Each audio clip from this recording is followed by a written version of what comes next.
Jangan lupa like, komen, dan subscribe channel YouTube TVRI Bengkulu dan nyalakan lonceng notifikasinya.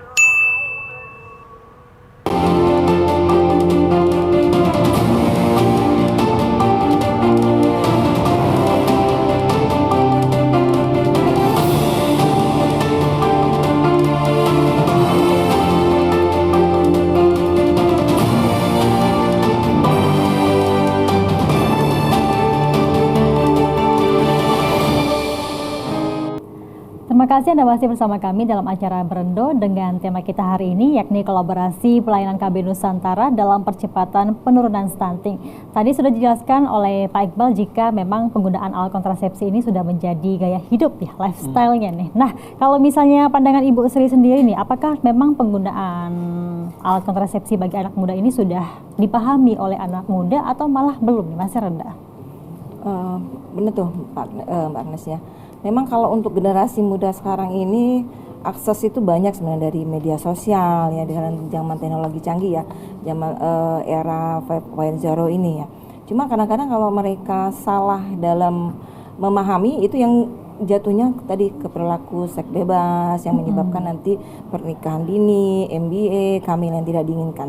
Nah jadi kita lebih fokus kalau di remaja ini ada program genre ya itu ya Pak Iqbal ya, itu udah ditangani deh kalau sama BKBN. Kalau bidan tuh dari segi kesehatan reproduksinya biasanya kami para bidan, apalagi kalau yang di Vaskes itu ada juga program posyandu remaja gitu yang rutin tiap bulan bagaimana kita memberikan pendidikan kesehatan reproduksi pada remaja.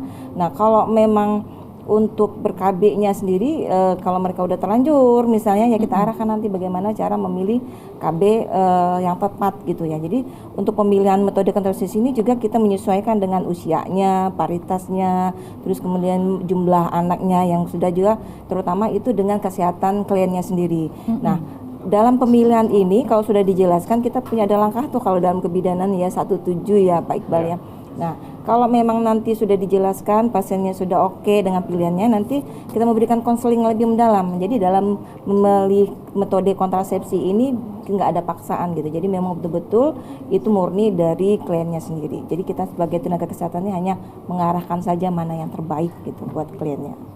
Tinggal mengarahkan saja ya, yang pastinya untuk kliennya sendiri ya requestnya seperti apa seperti itu ya Bu ya. Dan juga baiknya memang yang mana Ibu? Untuk anak muda sendiri. Untuk anak muda sendiri, itu tadi tergantung berarti balik-balik ya. Dia dalam fase apa gitu? Apakah fase menunda kehamilan, menjalankan kehamilan atau mengakhiri kehamilan gitu kan? Nah, tapi kalau anak muda, berarti kalau belum usianya belum 20 tahun udah kita sarankan menunda kehamilan deh.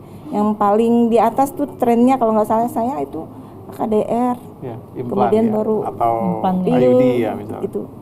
Karena dia seperti tadi sempat kita diskusi tadi kan lebih cepat gitu untuk kembali ke suburannya gitu. Untuk tindakan dan juga program sendiri dari BKKBN untuk meningkatkan nih ya angka peserta KB ini sendiri seperti apa nih Pak Iqbal? Ya, pertama kita selalu mengkampanyekan kaitan dengan keluarga berencana ini bahwa pengaturan jarak kelahiran, kemudian kesehatan ibu dan anak itu menjadi upaya penting kita untuk menciptakan generasi yang sehat.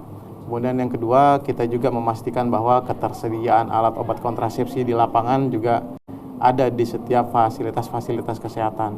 Dan yang ketiga, kita juga tetap meningkatkan kompetensi ataupun keahlian para tenaga-tenaga kesehatan dengan upaya peningkatan keterampilan dengan pelatihan-pelatihan ataupun dengan pertemuan-pertemuan untuk pengayaan pengetahuan tentang ilmu kontrasepsi tersebut. Tapi pembekalan ini hanya untuk ibu dan juga anak atau suami juga ada nih sebenarnya? Iya, justru kita ingin melibatkan seluruh unsur dari rumah tangga. Ada ibu, ada bapak, dan juga ada anak. Nanti pesan-pesannya juga ada masing-masing kepada misalnya kepada anak-anak kita ada program namanya Bina Keluarga Balita. Kemudian remaja kita ada Bina Keluarga Remaja, ada juga remaja generasi berencana ataupun remaja genre. Kemudian kalau untuk usia pasangan usia suburnya tadi dengan pelayanan kontrasepsi, dengan sosialisasi. Untuk yang lansianya, kakek nenek kita ada Bina Keluarga Lansia.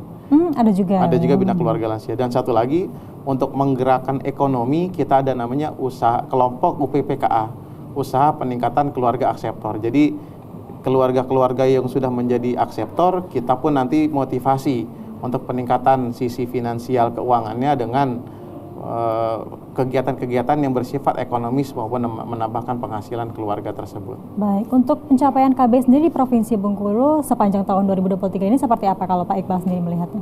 Kalau kita sekarang memang diukur ada statistik namanya total fertility rate ataupun TFR, jumlah rata-rata anak yang dimiliki oleh pasangan usia subur. Sekarang kita ada di angka 2,3. Jadi rata-rata wanita usia subur yang ada di Provinsi Bengkulu tuh punya anak rata-rata 2-3 anak per keluarga atau pasangan usia subur.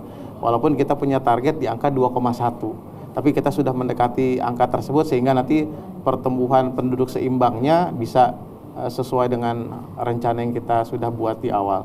Tapi ini perbandingannya dari tahun-tahun sebelumnya seperti apa nih Pak Iqbal? Apakah memang ada peningkatan atau malah penurunan? Ya, kita sudah trennya menurun.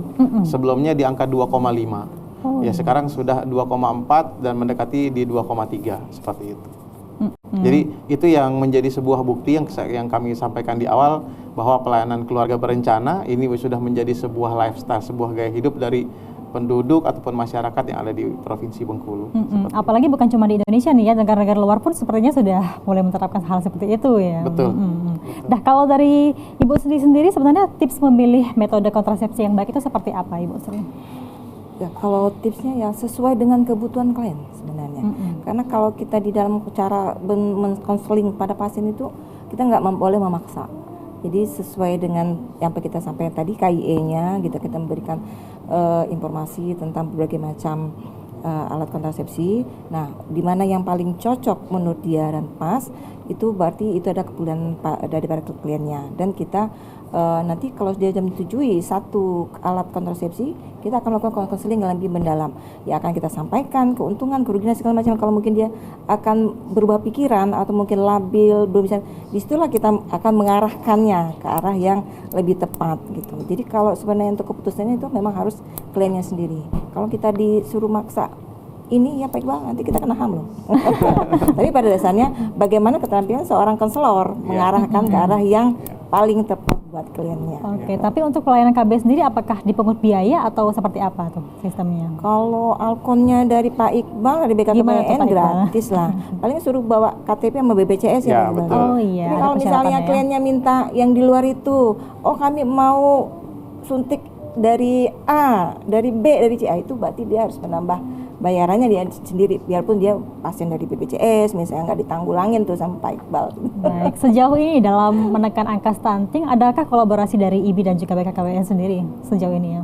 Ya, pasti ini sebuah gerakan bersama. Kalau kita bahasakan dalam Perpres 72 tahun 2021 tentang percepatan penurunan stunting, istilahnya adalah konvergensi.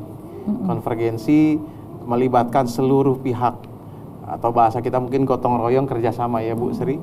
Dan ini adalah sebuah usaha bersama untuk percepatan penurunan stunting. Semua pihak memiliki peran, semua pihak memiliki kontribusi untuk percepatan penurunan stunting. Baik, terkait dengan hal ini nanti kita bahas lagi ya dengan tema kita hari ini, yaitu kolaborasi pelayanan KB Nusantara dalam percepatan penurunan stunting. Pemirsa, kami akan kembali setelah jeda pariwara berikut ini.